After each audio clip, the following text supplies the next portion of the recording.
મારું નામ દિલીપભાઈ મગનભાઈ પટેલ, ગામ બાસા, તાલુકો જિલ્લો આણંદ, ઠેકાનું મનોટેકરા. અમારા ફરિયાની અંદર રાત્રે 3:15 વાગે 5 એક્ટિવા એક બાઇકને કોઈ અજાણ્યા હરામખોર આગ ચોંપીને નાસી ગયા છે, જેની કમ્પ્લેન અમે પોલીસ સ્ટેશનમાં તથા ન્યૂઝપેપરમાં પત્રકારને અમે જણાવી છે.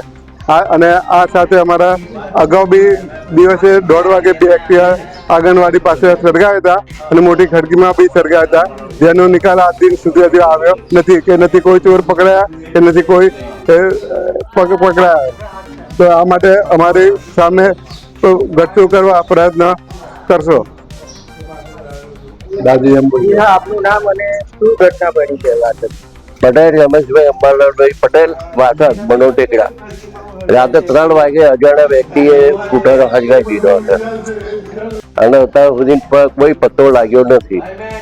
એ સિવાય આંગણવાડીમાં 2 સ્કૂટરો હળગાવી દીધો છે અને નુકસાન થયું છે. એ સળગાવવામાં આવ્યા એ દિવસે તમારે કોઈ કમ્પ્લેન પોલીસ સ્ટેશનમાં? આ પોલીસ સ્ટેશનમાં અમે કમ્પ્લેન આપેલી છે. રાતે 3 વાગે આવ્યા હતા પોલીસ સાહેબ અને અત્યારે 10 વાગે બોલાયા છે કમ્પ્લેન લખવા માટે. બરોબર.